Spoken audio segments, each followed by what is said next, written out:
Hello Year 4. What you're going to do in today's lesson is you're going to turn in your booklet to your next page. So you should have finished this piece for me last lesson. If you haven't finished that, then I'd like you to finish that first. And this lesson, you will see this in your booklet, okay? And what this is a poster which displays all of Hundertwasser's characteristics. So the things that you would find in a typical piece, in which would be able to allow you to spot that it was made by Hundertwasser and not another artist. He has got a really distinct style, and some of the things that he includes are onion domes, lollipop trees, which I know that you've all already looked at in the lesson, teardrops, stripes of colour, floating eyes, colourful spirals, rows of houses, and hidden faces. Remember that Hundertwasser didn't believe in straight lines because there is no straight lines in nature. And we want it to be bright, we want it to be colourful, and we want it to represent the beauty that is found within nature. I'm going to do an example. I don't want you to just copy my example because I want everyone's piece to be unique.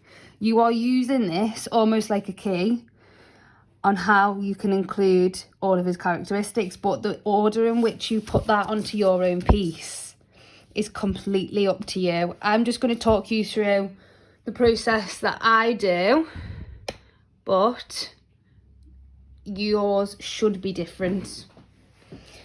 So the first thing I'm going to do is I'm going to start off with the ground. When you're doing this part, all of the drawing needs to be done lightly. I'm holding my pencil halfway down.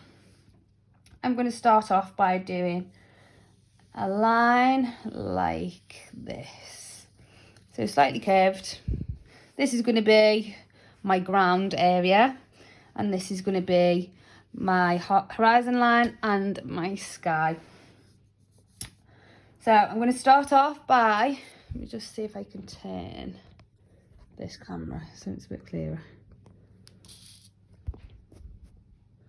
One sec.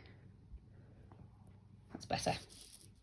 Okay, I'm going to press a little bit harder than I want you to, just so that you can see what I'm drawing and it's not too faint for when it gets projected onto the board.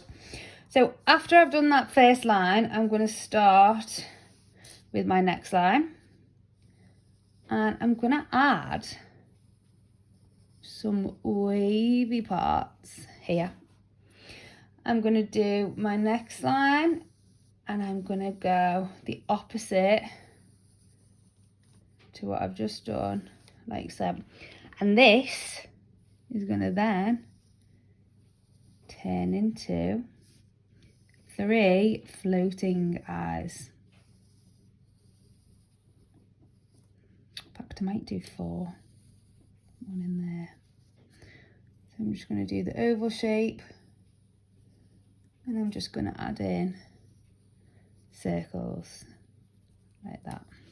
Okay, I'm going to add in some more lines, but this time I'm just going to copy the contour. I'm going to divide my page and change the line like this. This is going to make the composition more interesting, and it's going to allow me to do another technique over here. If at any stage I want to add in some more eyes, I can do very easily. Let your hand show you the motion. It should feel quite loose. Be creative, be imaginative. Don't worry about being too strict, too planned, too rigid, because it doesn't actually suit the style of Hundertwasser. I'm going to add another eye in here. Okay, so that part so far, I've got his contour lines, which I can add some really nice colours into. And I've got this blank space here, which I think is perfect for either colourful spirals or a hidden face. So I'm thinking I might do a bit of both. I'm going to start off here, and then I'm going to leave a gap And I'm going to add a spiral over here.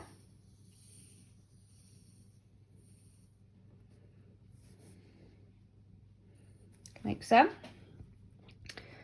And I'm going to change this part into a face. So I'm going to bring it down to going towards the nose, like so.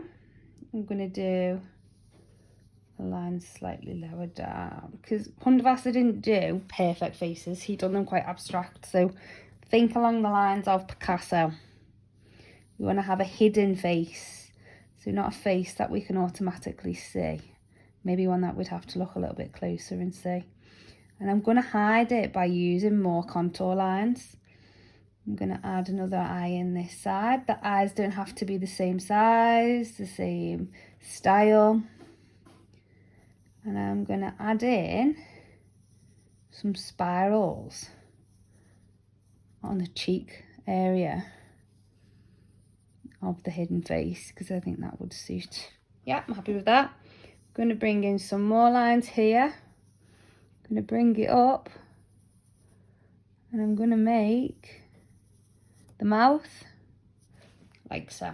Okay, so that's my bottom part done. So far I've got the contour lines, which I'm going to do in lovely colours. I've got the floating eyes, I've got the colourful spirals.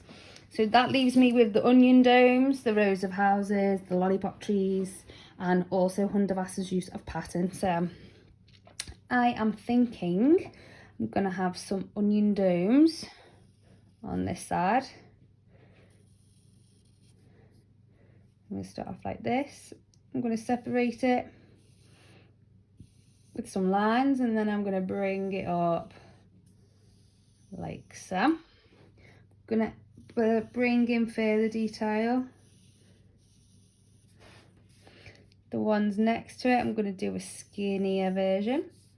This one's going to have polka dots on it. Remember, they don't need to be perfectly circular polka dots. And I'm going to bring it up like so.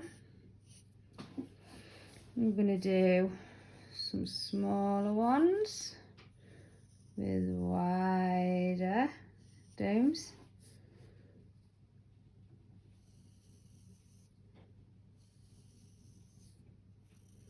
I'm going to have some of this dome going behind there. And I'm going to do the stripes this way on that one. And then maybe, no, I quite like that being in a 3. I might add to that edge just to make it a little bit bigger. And I might also add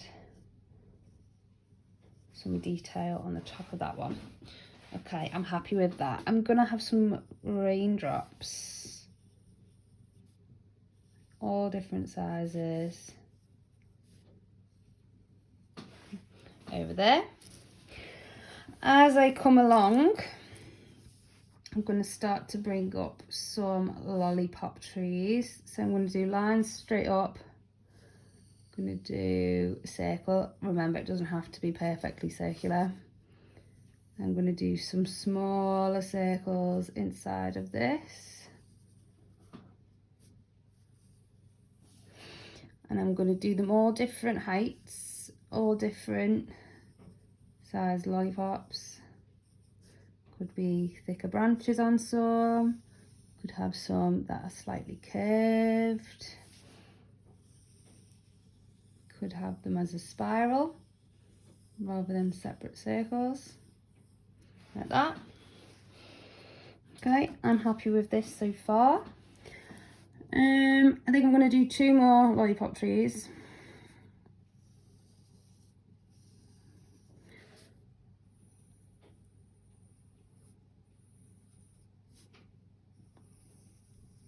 I'm going to do this one going slightly lopsided. Okay, and then I'm going to end it with the row of houses. Okay, can you see how I'm avoiding doing straight lines? I want it to have the effect of a Hundertwasser piece. So I am trying to draw with care, but I'm not mainly focusing on everything being like it would be in real life. Hundertwasser's work is not realistic. It's creative, it's imaginative, and I want that to be represented in this as well. I'm doing another house here. This one is going to be slightly different. I'm going to have some cool shapes coming out where the chimney is. Remember, windows do not have to match. Hundertwasser believe that every window should be unique to a person who lives there.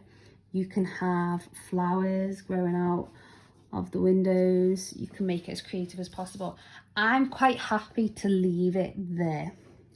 I may add in some further lines, which I could do as almost a sunrise or a sunset. And the last thing that you're going to do, because I want this to be like a Hundertwasser poster, is I would like you to write Hundertwasser. Remember, Hundertwasser is spelt Hundertwasser, even though you can't hear the T. Hundertwasser. If you've got stencils in your classrooms, then by all means use that. And that is all I want you to do today, okay? I don't want you to go back and add colour. If you run out of time, if you get it completed in the time and you're wondering what you can do next, you can work back into it. You could add further pattern onto different sections. We want to get it as detailed and intricate in the style of Hundertwasser that we can before we add our colour next lesson. I really look forward to seeing what you all produce. Make sure that you're constantly looking at the poster for reference. Thank you. Bye.